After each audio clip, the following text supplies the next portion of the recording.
I'm uncertain about when the dynamic between Marlene and me began to change. Perhaps it was a gradual shift, like a fog that enveloped me until I could no longer see clearly. Or maybe it was a sudden jolt, the moment she looked at me not with love or anger, but with sheer boredom. That night remains etched in my memory. I had just returned home from work, drained but anticipating a peaceful evening. The air was filled with the scent of her floral perfume. Yet there was something else, an unnameable tension that lingered. She was already seated at the dinner table, a wine glass in hand, her long fingers tracing circles around the rim. "We need to talk," she said. That phrase alone should have set off alarms, but exhaustion dulled my senses. I sat down opposite her, forcing a smile. "What's on your mind?" I asked. She scrutinized me for what felt like an eternity, weighing whether to voice her thoughts. Finally, she spoke. "I don't think you're a real man." I laughed, not out of amusement, but disbelief. "What does that even mean?" I asked, striving to maintain composure. Marlene leaned back, swirling her wine before taking a deliberate sip. "You're predictable. Safe. There's nothing exciting about you anymore." Her words twisted my stomach, sinking like stones at the bottom of a lake. "I work hard, take care of you, do everything I can," I countered, but she raised a hand to stop me. "That's exactly my point. You think responsibility defines manhood, but it doesn't. You don't take risks or assert yourself." I blinked, feeling as if I had been thrust into an alternate reality. The woman I had loved, with whom I had built a life, was declaring that I was inadequate. "So, what are you saying?" I asked, my voice barely a whisper. She placed her glass down and rested her chin on her hand. "I don't know, Gerald. I just think I need more." More. The word hung in the air, heavy with implications. I looked at her, truly looked. She was too calm, her eyes devoid of the warmth I had come to expect. This wasn't a plea. It was a statement of intent. I realized she wanted me to feel small, to doubt my worth, so she could escape the role of the villain when whatever came next unfolded. "Have you found someone else?" I asked, my throat dry. She didn't flinch, merely tilted her head slightly, a smirk playing at her lips. Her silence spoke volumes. Something within me shattered, not with anger or sorrow, but with clarity. I had spent years trying to be the perfect husband, believing love was about consistency, effort, and stability. But to Marlene, love was something entirely different. She craved chaos and drama. In that moment, I resolved to shed the man she wanted me to be and embrace a new identity. "I won't argue with you," I said, my voice unwavering. Marlene blinked, clearly taken aback. She had anticipated a confrontation, a plea for reconciliation. Instead, I grabbed my jacket, picked up my keys, and headed for the door. "Where are you going?" she called after me. "I'm going to find out what comes next," I replied, stepping outside. This was merely the beginning.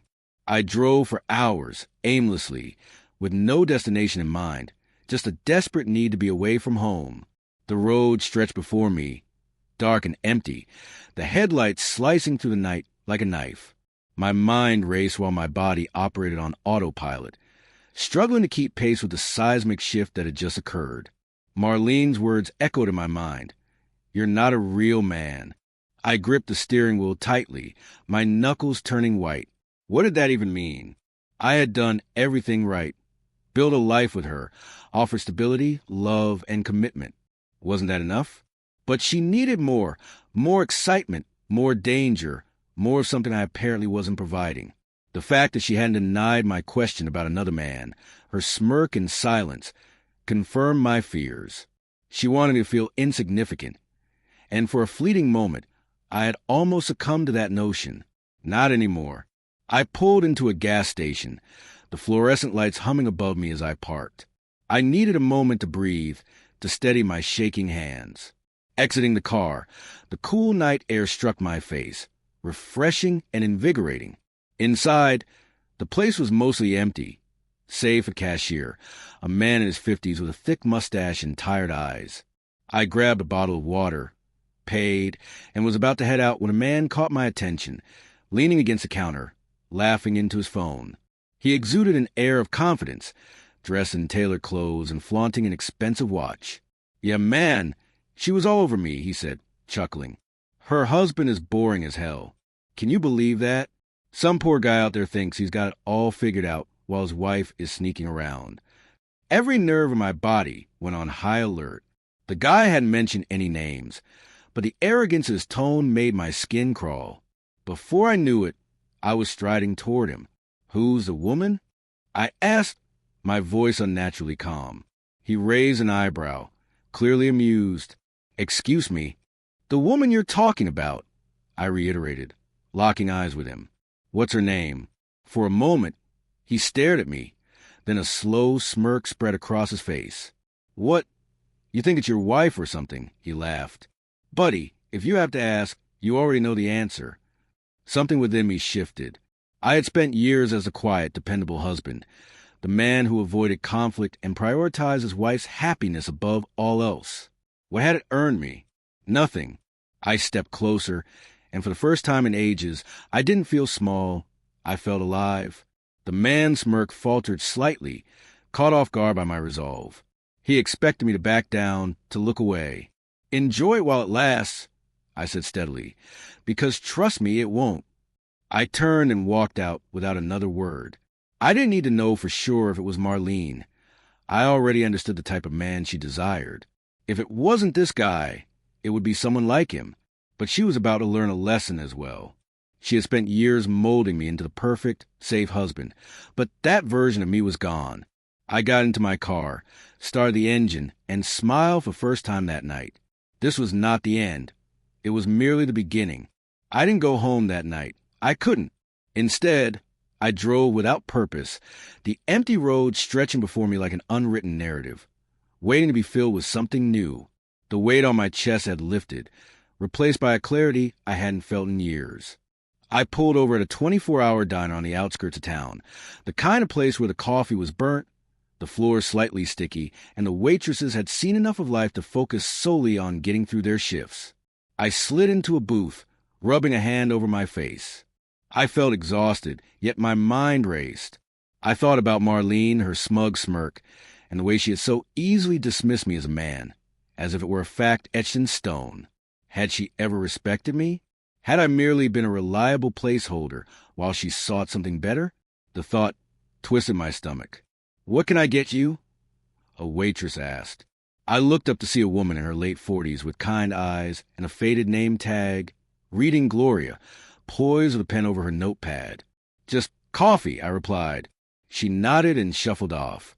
Leaning back, I stared out the window, the flickering neon sign outside casting an unreadable glow. It felt fitting, as if everything I once knew had been scrambled overnight, leaving me to pick up the pieces.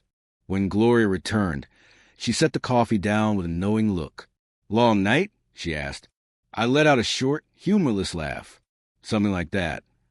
She didn't pry for details, merely refilling a sugar dispenser at the counter while humming an old tune under her breath. And then it hit me. For the first time in ages, I was alone not just physically, but emotionally. No expectations, no pressure, no one waiting for me at home with a sigh of disappointment. Instead of feeling lost, I experienced an unexpected sense of relief. I had spent so long trying to please Marlene, bending over backward to become the man she wanted. But what if I didn't have to? What if I could simply exist on my own terms? What if, instead of mourning what I had lost, I could begin constructing something better? I took a sip of the bitter coffee and made a decision. I wasn't going back tonight, perhaps never. I reached for my phone, scrolling through my contacts. There was only one person I wanted to talk to, someone I hadn't reached out to in years. Hesitating for a moment, I hit call. The phone rang twice before a familiar voice answered. Gerald. Damn, man, I thought you were dead. I chuckled, shaking my head. Not dead, just overdue for a change. Silence followed, then a knowing sigh. Marlene, I exhaled slowly. Yeah, she finally did it, huh? He replied. About time you woke up. I frowned at his words. What's that supposed to mean? It means, my old friend said, I've been waiting for years for you to realize she never deserved you. I stared at the chipped edge of my coffee cup, his words resonating deeply. Perhaps he was right, and maybe it was time to start proving it. I found myself at an old motel, the kind where the neon sign buzzed like an insect, and half the rooms probably hadn't been cleaned in years. But I didn't care. I needed a place to think. The mattress was lumpy, the walls thin, and the air faintly smelled of stale cigarettes. But it was the first time in a long while that I could breathe, really breathe. I sat on the edge of the bed, staring at my phone, my conversation with Gerald still echoing in my mind. I've been waiting for years for you to realize she never deserved you. Had I really been that blind? I reflected on the early days when Marlene and I first got together. Everything had felt effortless. She made me feel like the luckiest guy in the world. But in hindsight, I began to see the signs I'd ignored. She had always required more attention, more excitement, something I couldn't quite identify. Whenever life settled into comfort, she grew restless, like a caged animal seeking escape. The problem wasn't me. It was that I had built a life around a woman who never truly wanted stability. Leaning back against the headboard, I traced the cracks in the ceiling. What now? I had never been one to act impulsively. I had always been steady and predictable. But perhaps that was precisely the issue. I pulled out my phone and stared at the home screen. A photo of Marlene and me from last summer during a weekend trip. She was smiling, leaning against me, but now I noticed the distance in her eyes. I should have recognized it then. Without thinking, I opened my contacts and hovered over her name. For years, I had been the one reaching out to mend things, to smooth over arguments before they escalated. But tonight, I didn't want to fix anything. I wanted to let it break. I exhaled slowly and did something I never thought I would. I deleted her number. The moment I did, an unfamiliar sense of peace washed over me. Marlene had made her choice. Now it was time for me to make mine. For the first time in years, I had no idea what tomorrow would look like. And for the first time in years, I felt excited to find out. I awoke to the sound of tires screeching outside. For a moment, I forgot where I was, my eyes darting around the unfamiliar room, then settling on my phone. It hit me. I wasn't home, and for the first time in a decade, I wasn't waking up next to Marlene. There was no distant hum of her blow dryer, no lingering scent of her expensive perfume, no cold, passive-aggressive silence as she scrolled through her phone, pretending I didn't exist. I had always imagined that if I left, I'd feel crushed, drowning in regret, questioning my decision. But instead, I felt relief, a deep-seated assurance that this was meant to be. Running a hand down my face, I sat up. The room was dimly lit by the early morning sun, golden streaks cutting through the dusty blinds. I checked my phone out of habit. 12 missed calls, all from Marlene. I stared at the screen for a long moment. No texts, no apologies, no pleas to talk. Only calls, as if she were reaching out not to fix anything, but because she felt a loss of control. In that moment, I realized she had never expected me to leave. She had anticipated a fight, a plea for her to reconsider. She had expected me to chase after her, to remind her why she chose me. But she had miscalculated. I wasn't going to engage in the twisted game she had set up. I wouldn't fight for someone who had already deemed me unworthy. I tossed my phone onto the bed and stood, stretching out the stiffness in my limbs. Today was going to be different. I didn't know what I was going to do next, but I knew one thing for certain. I wasn't going back. I threw on my jacket, grabbed my keys, and stepped out of the motel room. The cold morning air hit my face like a wake-up call, invigorating me. For the first time in years, I felt alive. I didn't have a plan, which was the strangest part of all. My entire life had revolved around structure, making responsible choices, creating something stable. Yet here I was, driving down a highway with no clear destination, armed only with a duffel bag of clothes and a half-empty coffee cup. The radio hummed softly, playing a classic rock song I barely recognized. The road stretched endlessly before me, and for once, I wasn't glancing over my shoulder, anticipating Marlene's next complaint. She had always excelled at making me feel insignificant, and regrettably I had allowed it. I had let her criticism seep into my very being, dictating how I walked, talked, and existed in my own home. Every decision had been filtered through the question, will this make Marlene happy? But that question no longer mattered. My phone buzzed on the passenger seat. For a moment, I considered ignoring it, but curiosity got the better of me. I glanced down to see a text from Gerald. "Did you go back?" I smirked. "Not a chance." I typed back, "I think I just quit my life." Moments later, the dots appeared and Gerald replied, "Good. It wasn't yours to begin with." I let out a breath I didn't realize I had been holding. He was right. My life with Marlene hadn't belonged to me. It had been hers. I had merely been a supporting character in her narrative, a placeholder until she found something better. Now, for the first time, I faced a blank page. The thought was both terrifying and exhilarating. I pulled off the highway at a small roadside diner, the kind adorned with flickering neon signs and a parking lot filled with semi-trucks, a place where nobody knew my name. I needed to sit, to think, to process what was unfolding within me. The aroma of fresh coffee and sizzling bacon enveloped me as I entered, and a waitress in her 50s, with tired eyes but a warm smile, greeted me. "Morning, Han, what can I get you?" "Just coffee," I replied, then hesitated. "And maybe some pancakes. I think I need to remind myself what food tastes like when I'm not eating in a silent house." She chuckled, jotting down my order. "Rough night?" she asked.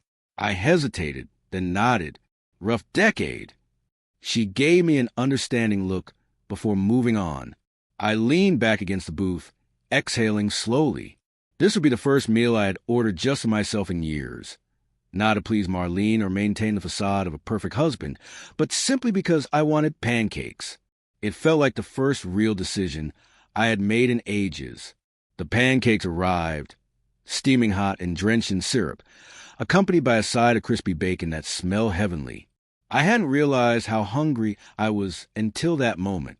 As I picked up my fork and took a bite, I expected an average breakfast. Instead, something about it felt different. Perhaps it was the fact that I wasn't sitting across from Marlene, watching her pick at a salad while